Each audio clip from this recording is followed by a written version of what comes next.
Layla. Welcome back to our channel, Elementary My Dear. Where we make nutrition science easy for you to digest.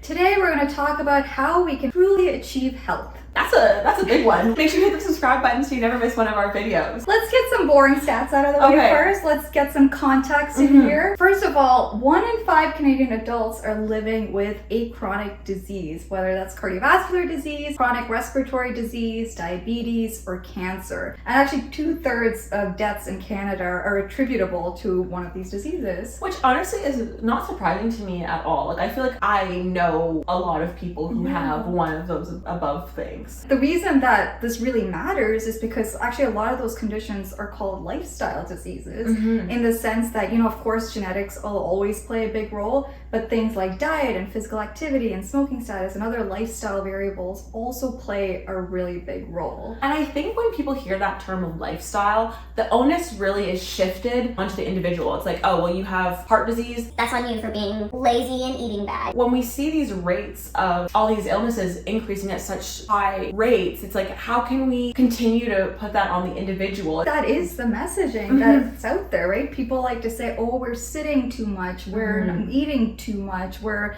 drinking too much, we're just not active enough. I think a lot of times that is the messaging that's around us. We are blaming the individual. Part of it is that, especially in North American culture, I think we really like to think that we have full autonomy over our lives and we don't like that idea to be challenged. So I think it kind of aligns with that value that's already there, that we are fully in control of our lives. I remember during my policy class, no, honestly, you don't have a lot of control over anything. Like, the illusion of choice, the illusion of choice is there, but at the end of the day, you don't really choose a lot for yourself, and having choice comes with a lot of privilege. Even if we were to just think about yourself with your upbringing, your education, your career right now, your family right now, your lifestyle, whether you're in Canada, if you're in Mexico, whether you're in India, your lifestyle would look even you specifically in all of these different places, your lifestyle would inherently look different. Saying, oh, people sit too much. Okay, well, people also have to work at a desk job for 8 hours a day. Saying people eat badly. Okay, well, people are working a certain amount per day, so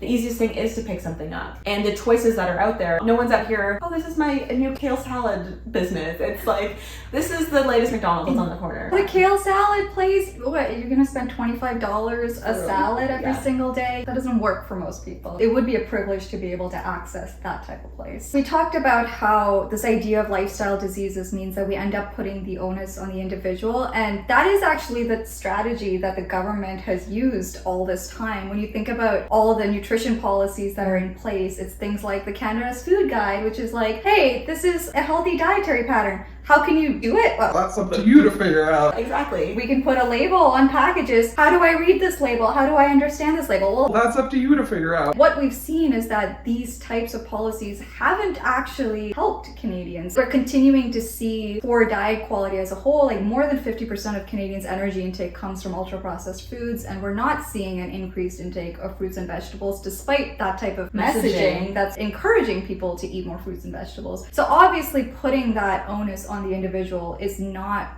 working. But it's interesting because I think in the last couple of years, we've seen a shift in public opinion. There's more of an anti-government stance. People don't want the government to be involved as much. And again, it's that idea of we really value our autonomy. A lot of times when we talk about policy, there's this idea that, if government's involved, that means we're losing our freedoms, we're losing choice, there's going to be restrictions and regulations, and we're not going to be able to do anything. There's actually this framework called the Nuffield Ladder of Intervention. The lowest rung on that is for the government to do nothing, maybe just monitor the situation, see what's going on, but really not really do anything. And the highest rung on that framework is regulations and restrictions that actually eliminate choice. But believe it or not, there's 6 other things in between those 2 rungs. So there's a lot of opportunity for policies to be in place to not take away people's freedoms, but to just encourage and foster healthier lifestyles. the government has to like toe this line of like having people have their freedoms and also doing things to protect society. During the last election cycle, so 2021 election cycle, the Trudeau government pledged to allot $1 billion over 5 years for the development of a national school food program, which is actually very, very exciting. Something like this could have a major outcome on health in the long term. This is a really big deal because Canada is actually the only G7 country that doesn't have such a program. It's the only G7 country that doesn't have a national school food program. I believe it was a UNICEF study that looked at child feeding in the top 41 wealthiest countries. Canada is 37th, which is pretty bad. It's interesting to me because even the United States has a pretty comprehensive national school food program, and I feel like the US has a bit more of a every man for himself kind of Pulls off vibe. by bootstraps kind of vibe. And you know, we as Canadians always like shit on the Americans and are like, you don't have healthcare. But honestly, having a national school food program is also a very, very important health intervention. I will say though, so they had pledged $1 billion over 5 years, and Trudeau has asked certain ministers to come up with a plan. I don't believe there is a plan yet, and you know, we'll have to wait and see what actually transpires. There's actually an organization called the Coalition for Healthy School Foods that's been around for a long time, that's been advocating and championing for this for a really long time. A very long time, like before we even started our education. Interestingly, their estimate for a comprehensive school food program is actually $2.6 billion, because part of their vision is to go beyond food provision and actually have education and learning to foster food skills and being able to cook. I mean, as important as that $1 billion would be to go towards food provision, there is even further to go. One thing I'll say too is I think a lot of times when you hear about food provision and, you know, free food or heavily subsidized food, I think there's this idea that that's, you know, a charitable thing, that, you know, it's for people that are really struggling, or that's for poor people. But that's not actually the case. What we're seeing is that across the income spectrum, a lot of kids are going to school without breakfast or without a nutritious lunch. And I think that's just the reality of our society now. A lot of households are dual income, everyone's working, and, you know, kids need sleep. So, you know, you're trying to sleep as much as you can in the morning. So, I mean, is it reasonable to expect people to wake up half an hour early to cook a fully balanced and nutritious meal?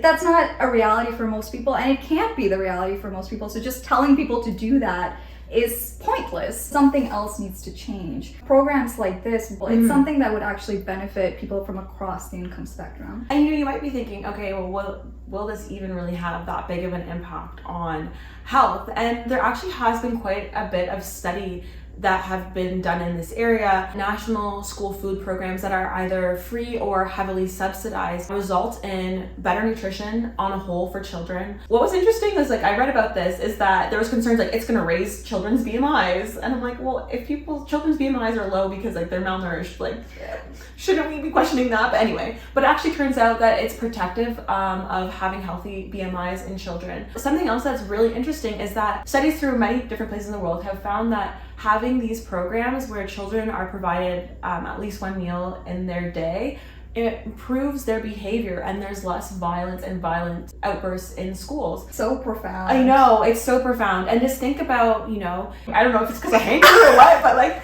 think about if you're being sent to the office because you're acting out, or, you know, let's say you are the victim of this school violence. Are you going to be able to focus on your lessons? Are you going to be able to prosper? So something as simple as having a meal in school could result in kids being able to focus and pay attention in class, being less violent. That even has repercussions for like the carceral system as well. And I'm sure the teachers would really appreciate that as well. That impacts long-term academic trajectories and therefore professional life careers in the future. And that all plays into health. The Liberal government's pledge, it's very promising. We've yet to see what's actually going to transpire and how it's actually going to look. So far, it seems like what they've promised might cover the food provision aspect, but hopefully moving forward, they'll also kind of build on it and start implementing food skills and food education to really foster things like cooking and knowing where food comes from, things like gardening. All those things, it's been shown that having those skills improves children's fruits and vegetable consumption, the quality of their diet, among many things. And I think that as a whole, in like the Western world, we've lost a lot of those food preparation skills, which leaves us overly reliant on fast food and takeout foods and overly processed foods because you just don't know how to do things. And so, you know, I'm really hoping that when they implement this, they do leave a space for nutrition and food education because those are like basic life skills. A lot of times the argument is, okay, these are things that children should be taught in the household. And it's like, well, that would be fine and dandy if everyone learned this, but it's just not a reality. People are really busy. People are coming from different family situations. It's really bold to just assume that everyone has that privilege. If we were going to follow that logic, then we could just say everyone should just be homeschooled. Why is the government even providing education to begin with? Part of our message here is that the government, the healthcare system, I think there's collectively been, hey, let's just put the burden on Canadians. Let's leave it to them. Let's maybe throw some information here and there at them and let them figure it out themselves. We're really all paying the price for that. I mean, this is just something to keep in mind during elections and stuff because these things matter and they affect all of us directly or indirectly. Something that's tricky with having a national school food program is that Canada, we're, what do we call ourselves, a mosaic? Cultural mosaic. Cultural mosaic is that we have so many different groups of people and so people have so many different cultural backgrounds. Having your school food program be culturally relevant and culturally competent to the group that you're serving. So I'm really hoping that they figure out a way when they're rolling this out to make sure that they are listening to the needs of the individual communities, making sure that the foods that they're serving are culturally relevant or are served in culturally sensitive and culturally aware ways. That would be a really important part of something like this as well. But, you know, baby steps. I don't even have a plan yet, so.